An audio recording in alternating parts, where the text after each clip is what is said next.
Hey everyone, and welcome back to another movie review. Today I'll be talking about one of my most anticipated films of the year, the Ron Howard film, In the Heart of the Sea. So In the Heart of the Sea came out here yesterday in Australia. I saw it last night with my dad, and if you've seen my most anticipated films of 2015 video I did earlier in the year, this was pretty high up on the list, I believe.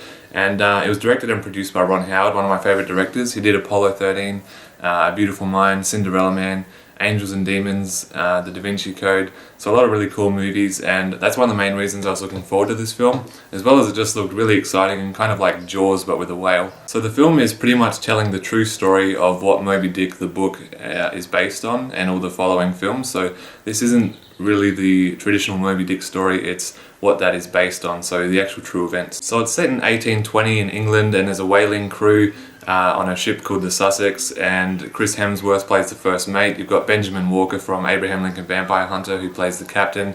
Cillian Murphy's in here as well, Brendan Gleeson. So you've got quite a good cast of characters. First of all, the film looked amazing. The cinematography was great. Everything was just shot perfectly. The visual effects were really good, especially on the whale. It just looked really realistic and just like it was really there in the scene. One of the problems I had with this film is it's pretty much supposed to be a true story but also a survival adventure film.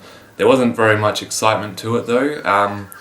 Pretty much you're going into this film expecting to see a lot of action with this whale, and there are a few scenes that are really well done with the whale, but it's mostly about a survival story between these characters. They end up starving and they have very little food and water left by the end of their journey, and it's kind of like more like a survival film rather than an adventure film with this whale that keeps attacking them. And unlike films like Jaws, you don't really get the sense that the whale is always there when you don't see it. In Jaws, when you're watching it, you always get the feeling that the shark is lurking around close by under the boat or just out of sight. But with this film, you get the sense that when the whale isn't present in the scene, that he's not really around, because he kind of takes a stand back while the main characters are the focus with their starvation and survival. So all the actors do a good job in this film, but you don't really attach to anyone too much to really care about them. You hope that they survive and get back, but it's just not really like a cast of characters that you really want to root for them to get back. You kind of just want to see all the action between them and the whale and all that. So the movie goes for 2 hours, but it feels a bit longer to me. I think it feels a bit drawn out. I think because there is that lack of the whale being around. He is present, as I said, in only a few scenes, and they're definitely the best scenes of the film. It is a bit boring and slow at times because it's taking place in the future, kind of, when the older character of one of the characters on the ship is retelling the story to someone who's writing the book, and so you get a lot of slow scenes in between those action sequences. So the performances were all really good though. Chris Hemsworth was great. I think it's one of his best acting roles. Everyone did fine, but they just weren't really characters that you cared about a whole lot. The movie looked great, as I said. The visual effects were good. The soundtrack wasn't too bad. It sounded pretty good.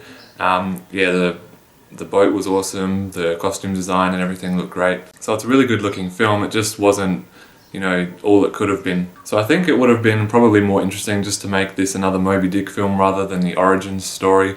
I think it would have been a bit more exciting and more of a fun adventure kind of film rather than this desperate survival film that's quite bleak and dull at times. It still wasn't a bad movie. I wouldn't say it was a bad movie at all. It was quite decent and enjoyable for the most part.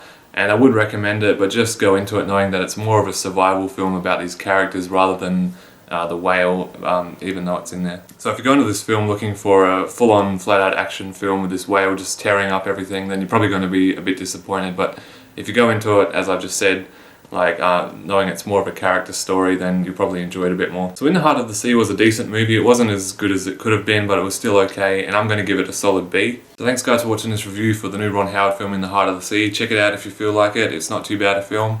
And stick around on my channel. I'll have more reviews coming up soon. We've got the new Star Wars film coming out, The Good Dinosaur, The Revenant, The Hateful Eight, a few cool films coming out over the next month or so. So keep an eye out for those, and I'll see you in my next video. Bye.